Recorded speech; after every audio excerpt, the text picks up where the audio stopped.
met before. I know, which is weird. I don't know how that's possible. I guess it's not that weird. It's just, I'm such a big fan of yours, so I feel entitled to have met you. You should have met me. You should have phoned me up, and I demand to meet Ellen. I should have. Because I'm so in awe of all that you do. You started out as a writer on The Office, right? I started as a writer, and then in the first season, my boss Greg needed Steve Carell's character Michael to be slapped by someone. He needed to offend someone, and he was like, Mindy, I think you should slap him. So it was like the 4th time I'd met him, and I had to slap Steve Carell across the face. How was that? It was hard because he wasn't offending me. He was just making me laugh. So I kept like breaking, as like when you can't like stay serious in a scene. So if you look at it, he's like offending me, and I had to like look up there. I can't like make eye contact with him. Right, So so you go from that to being on the show, and then now you're also a co-producer of the show? Yeah, now I'm producing and ordering people around, and I'm directing. Actually, I directed that clip that we just saw. Really? Yeah. Wow, that's impressive. Well, directing is great because you can just make yourself like the star of everything. Like if you saw those webisodes, like it just looks like The Office is a show about like an Indian girl and like her making her way in the big city. Like, you'd be really confused as to what the show is about, which is fine with me. That's hilarious. Where are you from originally? I'm from Cambridge, Massachusetts. And how long ago did you come out here? I moved out here in 2004. To write? To write, yeah. And were your parents supportive of this career choice? They were. My parents, I know a lot of my Asian friends, their parents like really want them to be doctors or go into like computers and stuff, but my parents are like a different kind of snob. They just really wanted to be able to brag to their friends about whatever I did. No matter what it was? No matter what, like I could be like on the cover of like Cigar Aficionado. They just want me to be like the best cigar aficionado ever. Yeah. So they can like hold up a magazine. That's like their big thing. Or if I like was in prison, they want me to be like the best criminal ever. Wow. So they're kind of interesting that way. Good for them. Well, let me show I saw a picture of you as a kid. This is you at what age? I think I'm 11. You say, oh, like it's cute, but that's only because you weren't me, like at that age. I just like, again, like you can't tell what gender I am, right? No. You can't. I could have been like, this is my brother, and you would have been. You could have said, this is my brother, and then afterwards said, this is actually you. Were you a cute kid? Yeah. No. No? No.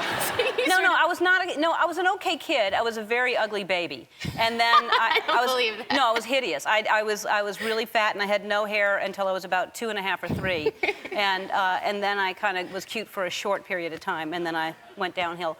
No, you're so pretty. Yeah. I was noticing that backstage. Is that inappropriate to say? No, thank you. Tell me more about me. Her eyes are like, I know this isn't weird, but your eyes are like, you get this compliment all the time. They're like insane. They're very Thank you very beautiful. much. Okay. What else? I am sorry, it's true. It's like a lemur. When I see that at that age, were you funny? Did you know you were funny at that age? You know, I largely like didn't talk until I was 15 years old. Like I was just kind of ignored like a chubby, kind of asexual Indian kid for like a really long time. But then one thing I noticed is when I was in high school, like with the guys, you could be like the ugliest guy in the world, but like if you were funny, that was like the great popularity-izer. Like you could be like the coolest guy. Right. And so I was like, there's something to that. Yeah. So. So you started using humor? Yeah, like early years were really bad. Like I would like memorize books and test jokes out on my family, and they were like, "Stop!" Right. It's terrible. But you know, I just kept like plugging away. Well, I think that you're hilarious, and Thank you. it's so amazing. I mean, what a story! A lot of people come out here and want to be a writer, but the fact that you're doing all that on such a hit show, that's fantastic. Thank you. Mindy, I loved your movie. Thank you. It was fantastic. Well, I mean, a movie about talk shows. Hearing that from you, that's yes. huge. And Thank you. I think you captured a lot of it. We don't do that here, but I've heard stories. We'll talk about that in a minute. But it is a birthday coming up soon, right? Yes. When is your birthday? June 24th. And what are you going to do? What am I going to do? Well, I'm turning 40. They say it's a big one. It's a big one. Well, you recently had an even-numbered big birthday as well. Yes. I remember because of all the celebs that were there. Yes. So for my 40th, I was going to go to Vegas and take friends to see like a show and have dinner. And the first thing I told people when I said I wanted to go to Vegas is they're like, oh, well, obviously you'll go to like Magic Mike or like Thunder from Down Under. Because their assumption is like the minute I go to Vegas, like me, Mindy Kaling, like needs to see male strippers. And I was just like, what is it about me? We're just like, here's a girl who needs to be titillated by naked men. Right. Well, I will say that I saw Magic Mike, and it's a good show. Is it really? And if I say that, you know it's good. It's a good show. I'm excited to see it. What a good endorsement. Yeah. Now you'll leave the child at home. You have a child. I have a daughter. Yes. She was 3 months old when you were here. She's 3 months old. What does that mean? What is she now? Has she aged? Yes, she has. I don't know much about children. She's a year and a half now. Oh wow, she's really aged. She's really aged. It's great. When she was 3 months old, it was easy because she was just a little. Look, you're dressing like little her. blob. Yes, yeah. I don't do that every day. But now she's a year and a half, and I didn't know how much bribery there was in being a parent. Like every time I see her, it's like Tony Soprano, and I go up to her and I'm like, "Hey, you have to give me the remote control," and she's like, "Give me your car keys."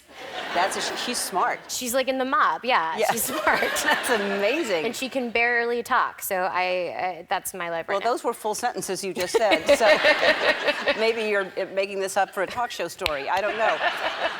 So you went to the Met Gala, which is now, had you been to that before? Yeah, I've been a couple times. Really? Yeah. And you were blonde this year. Yes, And that's actually my natural hair. I see. Yes. And this is my fake hair. Yeah, it was incredibly glamorous. Have you been to it? I've never been. Now, I would assume you get invited. That's not your. I don't think I've been invited. Interesting. I don't think so. Would you go if you were invited? No. Okay. Because now I'm mad at them. Now you're mad at them. I've been invited to the Met Ball?